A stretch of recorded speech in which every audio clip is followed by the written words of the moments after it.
ahí está, puse.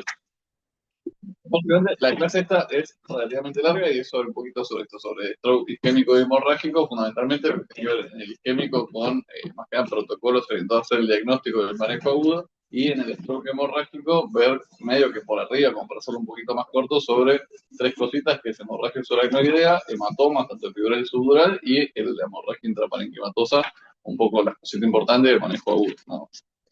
Bien. Ajá. Bueno, vamos a empezar hablando de ACV isquémico. Con respecto al ACV isquémico, un poco un resumen, es un episodio de función neurológica aguda causado por una isquemia cerebral medular o retiniana que produce una obstrucción de una arteria cerebral o medular.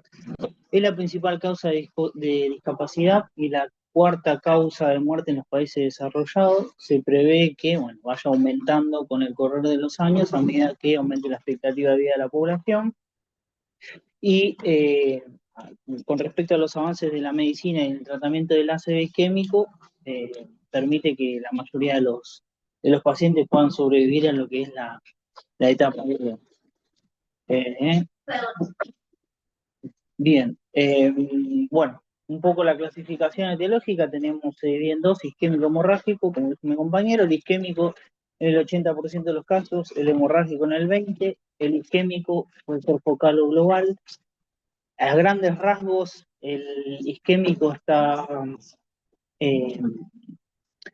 causado generalmente por cuadros de aterosclerosis de grandes arterias, cardioembolismo o algún otro mecanismo, y los hemorrágicos, generalmente los intraparenquimatosos pueden ser profundos, lobares, cerebelosos. Un poco lo que es el triage en guardia. ¿Cuáles son los objetivos cuando llega un paciente con un evento agudo? Es primero identificar el caso y activar el código rojo, detectar pacientes que estén a tiempo de ventana para tratamientos de recanalización arterial y detectar a las personas o pacientes que estén graves e inestables y requieran de atención inmediata para la derivación al área correspondiente. Tenemos una hora de oro en el ACV isquémico, que son tiempos que uno no puede olvidar. Tenemos la llegada a la guardia a los 0 minutos, entre los 10 minutos el ABCD, que es para evaluar los síntomas y la evaluación inicial del paciente. A los 15 minutos, con el equipo ACV, comienzan los protocolos de laboratorio. Entre los 25 minutos, las realizaciones de imágenes, interpretación de resultados un poco más tarde, evaluar si el paciente es candidato a tratamiento, y a los 60 minutos definir si el paciente debe recibir o no trombólisis. Esto es un poco un algoritmo de lo que se hace cuando el paciente llega con sospecha de ACV, que es un poco lo que se hablaba: activar el código rojo, ir viendo si pasar o no a diferentes áreas. El manejo inicial general es la evaluación de los signos vitales, la glucemia capilar, el examen neurológico general, un monitoreo cardíaco, control estricto del oxígeno si requieren un oxígeno suplementario, y definir el tiempo de evolución. Hablando con los familiares, generalmente se pregunta cuándo fue la última vez que vieron al paciente con su forma habitual, o si hubo algún cambio repentino.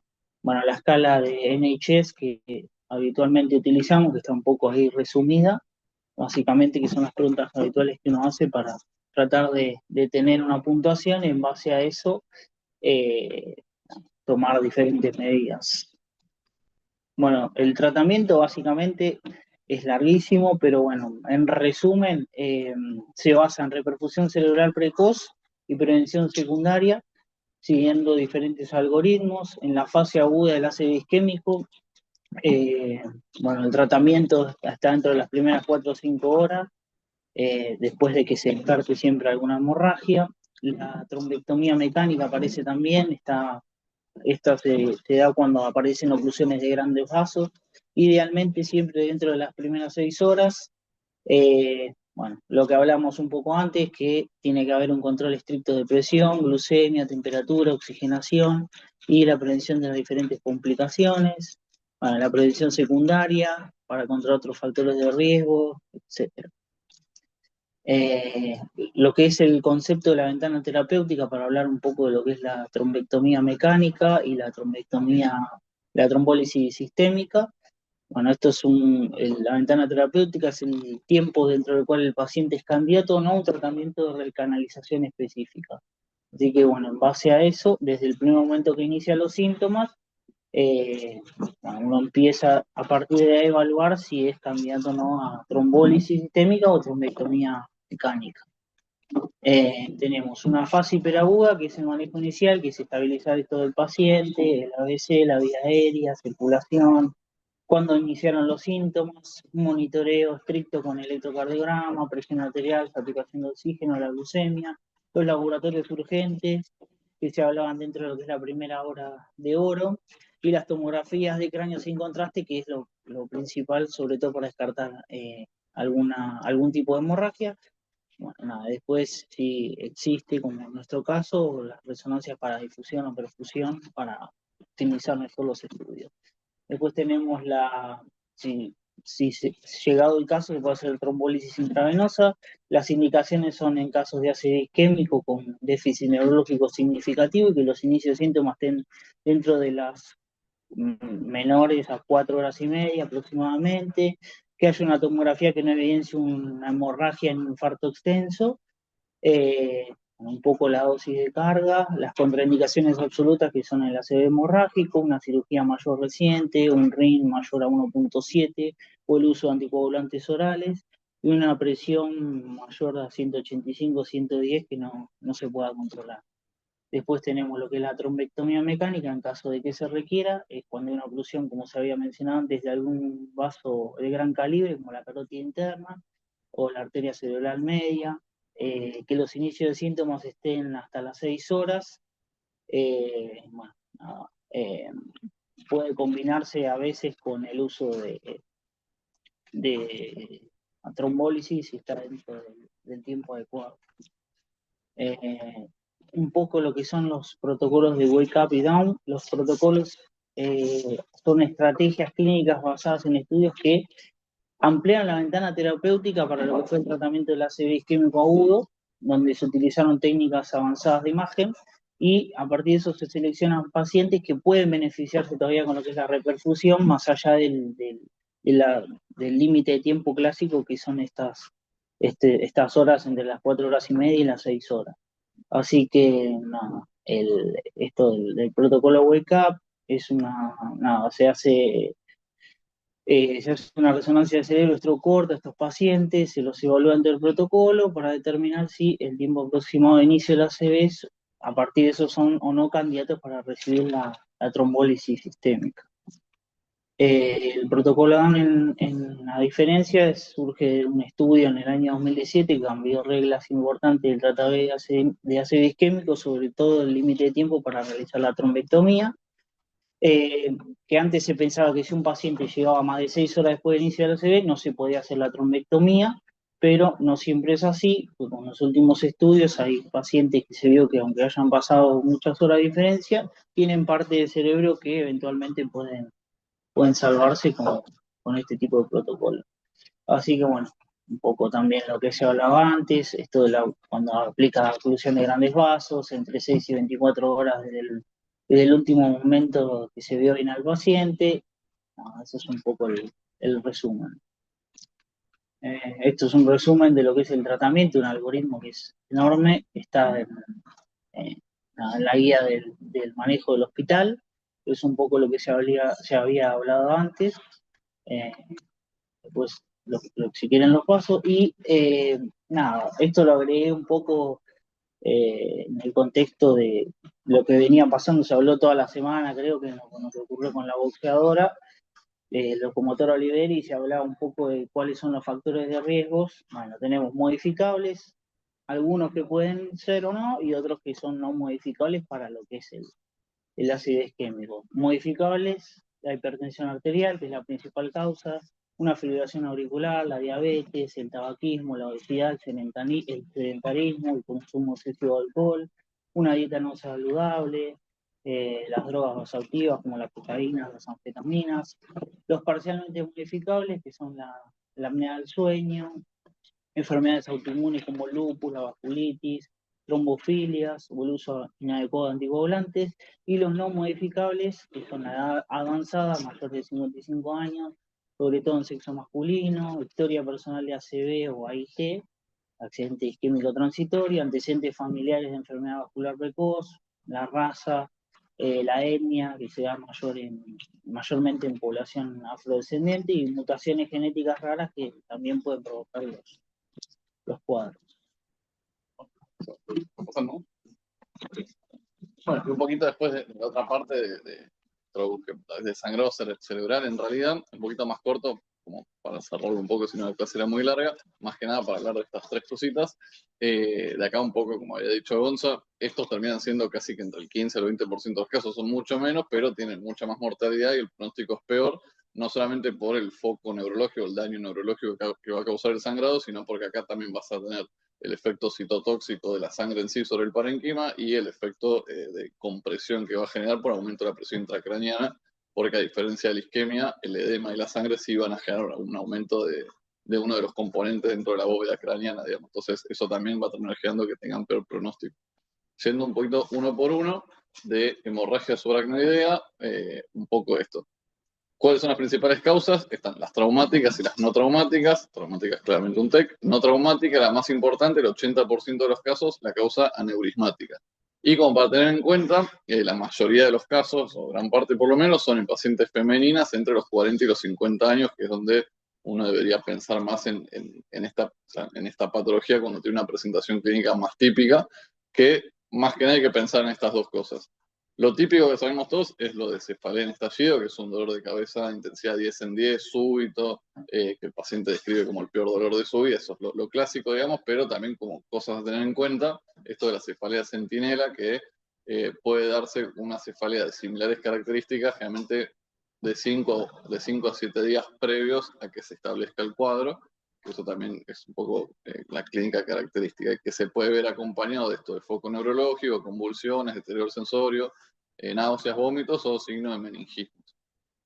Cuando tenemos la sospecha clínica de esto, un poco el algoritmo diagnóstico para llegar a un diagnóstico concreto de una HCA sería esto, una sospecha clínica. El primer estudio a pedir va a ser una tomografía de cerebro con angiotomografía de cerebro, que acá la imagen clásica que vamos a encontrar es esto en la tomografía de cerebro. Lo que pedimos aparte del angiotomo es más que nada por un valor diagnóstico de la causa, un estudio etiológico donde uno podría llegar a ubicar el aneurisma y posteriormente ir ganando tiempo para hacer el clipado, la exclusión del aneurisma roto, que es uno de los pilares del tratamiento más importantes.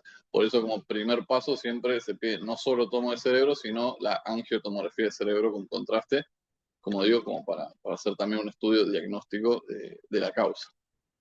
En caso de que hayas hecho el diagnóstico, obviamente se interconsulta con neurocirugía porque va a requerir el clipado del aneurisma en la mayoría de los casos y se complementa con una angiografía digital para la parte terapéutica. En caso de que la imagen no haya hecho el diagnóstico, acá hay un segundo paso que se puede hacer, que es una punción lumbar. Esto tiene más valor entre las 6 y 12 horas de que inició el cuadro, porque acá lo que uno va a ir a buscar es no ver sangre en el líquido cefalorraquídeo, sino ver signos de xantocromía, que básicamente son los glóbulos rojos crenados que van a generar cuando se centrifuga como una fase más amarillenta que son esos los glóbulos rojos que ya van lisando, digamos. Pero uno no es que va a buscar en la punción que se vea sangre o que tenga hematíes, sino que va a buscar la xantocromía. Que si la tiene, uno ahí sí debería lo mismo, interconsulta con neurocirugía y la angiografía digital. Hay otro paso, digamos, de diagnóstico que sería, si la sospecha clínica es muy alta, hacer directamente la angiografía o un intermedio, digamos, es hacer una resonancia con angiografía, con angioresonancia de cerebro. Esta lo que tiene es que tiene muy buen valor diagnóstico para detectar el sangrado, pero no es tan bueno para detectar la causa etiológica, por ejemplo, detectar la localización de algún aneurisma roto. Entonces, más que nada se queda como un tercer paso de diagnóstico, un tercer escalón, justamente por eso, porque es bueno para detectar el sangrado, pero no te va a servir tanto para el paso posterior que va a ser el tratamiento. Y obviamente una cuarta opción que sería un paciente con una clínica que es relativamente compatible con una HSA, hacer un periodo de observación y repetir la imagen más tarde, pero bueno, hay varias cosas más a hacer antes de descartar y dejar al paciente solo en observación, que eso es lo más importante, digamos. Como tratamiento, como digo, son dos pilares. Uno es el tratamiento neuroquirúrgico, que es lo más importante, que es para hacer la exclusión del aneurisma dentro de las primeras 24 horas. Y dentro del manejo médico, que es lo que nosotros podríamos hacer, obviamente, como en todo paciente, con foco rojo, digamos, hacer una estabilización inicial, obviamente establecer que tenga una vía aérea permeable, establecer que esté oxigenando correctamente y que hemodinámicamente esté estable, y un poco de lo que tiene que ver con los cuidados neurocríticos, que ahora más adelante lo charlamos un poquito más, pero bueno, ahora vemos qué son. Y puntualmente para el manejo de la hemorragia subaracnoidea, lo que sí podemos hacer es iniciar nimodipina 60 miligramos cada 4 horas por 21 días, que esto es para prevención del vasospasmo. Un manejo específico de la TA, que básicamente lo que se busca es que la sistólica esté por debajo de 160, de la sistólica, como digo. ¿Esto con qué? Bueno, con drogas titulables. Un poco va a ser lo mismo en todos los casos de sangrado, manejo estricto de la TA con drogas titulables. En primera opción con la betalol, que son de 10 a 20 miligramos en bolo, que se pueden repetir cada 10 a 20 minutos. Y después otras cosas que están buenos, que están en la bibliografía, es que, por ejemplo, marcan que las estatinas podrían tener un valor reduciendo el riesgo de vasoespasmo. En ninguna guía lo pone como recomendación de iniciar estatinas, pero sí, si el paciente ya las está usando, no las debería suspender. Y otro es el silostazol, que hay varios estudios como en fase 3 que marcan que si se inicia precozmente el silostazol, parecería que mejora el outcome neurológico, la funcionalidad neurológica a 60 días. Entonces, esto todavía no hay ninguna guía que lo recomiende, pero en principio pareciera que hay buenos resultados con esto. Y después otra cosa importante de la hemorragia, la subaracnoidea, es tener en cuenta las complicaciones inmediatas, más que nada estas tres, que tiene que ver con la isquemia cerebral tardía, que esto, más que nada, el concepto es que se produzca algún deterioro neurológico, ya sea clínicamente, o algún signo de isquemia por imagen en un paciente que haya tenido esto. Las causas de estos pueden ser un montón, la más común de todas es el vasospasmo, pero bueno, un poco para hacer la diferencia, son dos conceptos distintos. Lo más común que da isquemia cerebral tardía es el vasospasmo, que nosotros intentamos prevenirlo con la nimodipina, pero bueno, hay otras causas que no tienen que ver directamente con esto. Más allá de eso, algo que se busca que se haga es todo paciente que haya tenido una hemorragia subaracnoidea, generalmente de manera diaria se le hace Doppler transcraniano para evaluar justamente esos signos precoces de vasoespasmo, porque en caso de que aparezcan sin una repercusión clínica, lo que se puede hacer es iniciar drogas como por ejemplo la milrinona, que hace que mantenga un objetivo de presión arterial media un poco más alta y previene que se genere la isquemia cerebral tardía. Por eso se busca como prevenir la aparición clínica o imaginológica de la isquemia cerebral tardía. Y, y bueno, no mucho más. Después, pasando a otro sangrado cerebral, la hemorragia intraparenquimatosa, como principales causas, más que nada estas dos, lo que es la angiopatía amiloide, que se da típicamente en pacientes adultos mayores por depósito de amiloide sobre la superficie cerebral de la corteza. Por eso, típicamente estos sangrados son sobre la corteza, son más periféricos, digamos, en la imagen, en el corte axial. Por eso estos se vinculan más con convulsiones, por ejemplo, en comparación a la principal causa, que es la hipertensión. Estas se dan en pacientes un poco más jóvenes. No hay un valor, digamos, que uno pensaría que es el que va a generar la hemorragia cerebral en cuanto a hipertensión, sino que tiene más que ver con variaciones súbitas de la presión o mal manejo crónico con variaciones súbitas de la presión. Acá el sangrado suele estar más a nivel del tronco o de los ganglios de la base, que es la principal ubicación. Y después, con otras causas, esto, malformaciones, lobes consangrados, un stroke isquémico que haya tenido transformación, trombosis venosa por aumento de la presión venosa justamente en algún territorio, más que nada esto. Obviamente un poco cómo llegaría el paciente con esto, no lo puse como para no ser redundante, pero bueno, sí para decirlo, es un poco el algoritmo el mismo que tendrían para un paciente que viene con una ACV isquémica, porque en definitiva cuando llega el paciente con un foco neurológico, lo primero que tienen que pensar y hacer es lo que fue diciendo Gonza, porque uno clínicamente no puede distinguir si está enfrente de un stroke isquémico o un hemorrágico por clínica, y eso lo va a hacer con la imagen, que es justamente lo que uno tendría que ir a excluir, es que no tenga un sangrado, y el manejo inicial es un poco el mismo que del que ya habló Gonzalo. Cuando uno ya encuentra que lo que tiene es un stroke hemorrágico, alguna de las cosas que se pueden hacer es esto, calcular el volumen del sangrado. Esto capaz no tiene tanta relevancia que lo sepamos, pero me pareció interesante por algunos scores que se pueden hacer para evaluar la mortalidad del paciente o la mortalidad a corto plazo. Un poco para medirlos esto, necesitan dos cortes, un corte axial y uno coronal o sagital para tener todos estos diámetros. Y esto se puede aplicar en estos scores, por ejemplo, que justamente una de las cosas que pide es esto, el volumen del sangrado, la escala de Glasgow, si tiene volcado ventricular o no.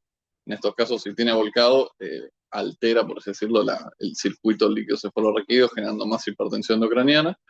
Si es infratentorio o no, y la edad, con esto se establece un puntaje y en base a ese puntaje uno podría establecer la mortalidad que tiene ese paciente a la semana, si no me equivoco. Esto, algo de lo que decía la bibliografía, obviamente, es que no se puede utilizar como parámetro para evaluar si se va a avanzar sobre medidas del paciente o no, pero bueno, es un buen parámetro para tener en cuenta la gravedad del caso, ¿no? Y ahora sí, yendo un poco a lo importante, esto, el manejo agudo de la hemorragia intraparenquimatosa tiene estos 5 pilares, ¿no? Un poco lo mismo que hablamos antes, el ABC para estabilizar hemodinámicamente al paciente, que tenga una vía aérea segura. En cuanto a cosas específicas, esto, el manejo de la TA, lo importante es evitar variaciones súbitas, pero mantener un objetivo de sistólica entre 130 y 150, lo mismo con drogas titulables. Como cuidados neurocríticos, lo importante es esto, que también va a servir en el isquémico, que son las 6N, que es que un paciente esté normovolémico, con normotermia, normoglucémico, normocápnico, normonatrémico y con una buena oxigenación. Esto habría que establecerlo en todos los pacientes. Como manejo de la coagulación, esto más que nada si el paciente venía usando algún anticoagulante o si tiene alguna alteración plaquetaria. Esto lo habíamos hablado un poco el mes pasado, pero bueno, en definitiva, el resumen sería este. Si venía anticoagulado con picumarínicos, o sea, acenocumarol o warfarina, en principio a todos los pacientes habría que darle vitamina K, 10 miligramos endovenosos. Esto, cuando sea endovenoso, tiene alto riesgo de generar flebitis o alguna reacción local por la infusión misma. Y después evaluar si hay que pasar factores de coagulación versus plasma fresco congelado. Acá, la verdad, como tenemos disponible, vamos directamente a los factores que en comparación al plasma son mejores por varias cosas. Primero, porque el plasma es mayor el volumen que uno va a terminar dando, hay que descongelarlo y hay que compatibilizar al paciente, por eso tenés riesgo, por ejemplo, de hacer trali. Y en comparación uno con el otro, si bien los factores, cuando se los das, le estás dando menos factores, digamos, en cuanto a qué factores le estás dando, y el plasma tiene todos los factores de coagulación, pero en cuanto a la concentración de cada uno, los factores de coagulación, tipo el Octaplex, tienen 25 veces más concentración que el plasma. Y a la hora revierten el 70% de la anticoagulación que generan los dicumarinos. Entonces, por eso se prefieren factores de coagulación antes que el plasma fresco. ¿Cuánto le damos? Bueno, eso depende mucho, hay varios algoritmos, incluso hay calculadoras en UpToDate de cuánto tenés que darle. Si no, se puede calcular en base al ring del paciente. Empíricamente, lo que se puede hacer es 30 unidades por kilo. O si no, esta cuentita que es el TP deseado, 70, menos el TP actual por kilo. Y esto sirve tanto para mililitros de plasma o unidades de factores que hay que darle. Esta cuentita está buena. En cuanto a las heparinas, como antídoto, el único es el sulfato de protamina. Hay algunas variaciones si es de bajo peso o desde la no fraccionada, pero bueno, en definitiva todas van con sulfato de protamina. Y en los DOACs es un poco más difícil. Si van menos de 2 horas desde que lo ingirió, puede hacer carbón activado para evitar que se absorba. Si no, hay antídotos específicos como este para el Dabigatran o este para los demás, pero este no está disponible, por lo menos por ahora. Y los que se recomienda siempre son factores o diálisis como caso más extremo. Perdón. Y en cuanto a las plaquetas, todos los pacientes en principio deberían tener por lo menos más de 100.000 plaquetas cuando tienen una hemorragia intraparenquimatosa, fundamentalmente si van a ser candidatos a algún procedimiento neuroquirúrgico. Y en esos casos en particular, si se le va a hacer algo neuroquirúrgico y estaba antiagregado, se recomienda transfundirlo en la hora previa al procedimiento. Esto, el algoritmo es lo mismo que dice la tablita anterior, pero más lindo, pero es lo mismo. Y bueno, yendo un poco a lo último, los hematomas, un poco lo mismo. Acá capaz es más concreto que uno va a ir a buscar un hematoma porque estos pacientes no necesariamente van a venir tan agudos en la mayoría de los casos, pero bueno, puede haber dos presentaciones, o el subdural o el epidural. Estas son un poco las imágenes típicas que conocemos. El subdural, la principal causa es traumática y el origen es venoso, más que nada relacionado con la... No, perdón, esa era otra. Más que nada el origen es venoso, y el epidural también, la principal causa es traumática, relacionado con la con sangrados arteriales.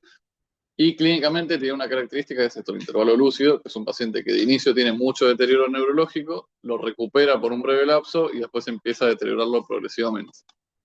Como manejo de los hematomas, en definitiva, este algoritmo es solamente el subdural, pero más o menos es parecido para los dos.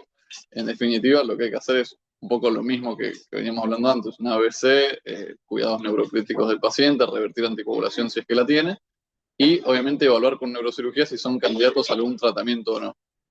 Los criterios varían un poquito uno con el otro, pero en definitiva los que son mayores de 10 milímetros se drenan, si causa foco neurológico o progresión neurológica también, si desvían la línea media más de 5 milímetros se drenan, y en el caso de que no tenga indicación quirúrgica, lo que se recomienda es a las 24 horas hacer una imagen nueva para controlarlo.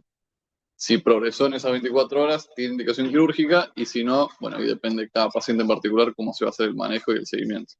Y una cosa en particular que está bueno, que es los hematomas crónicos que tienen alguna reagudización.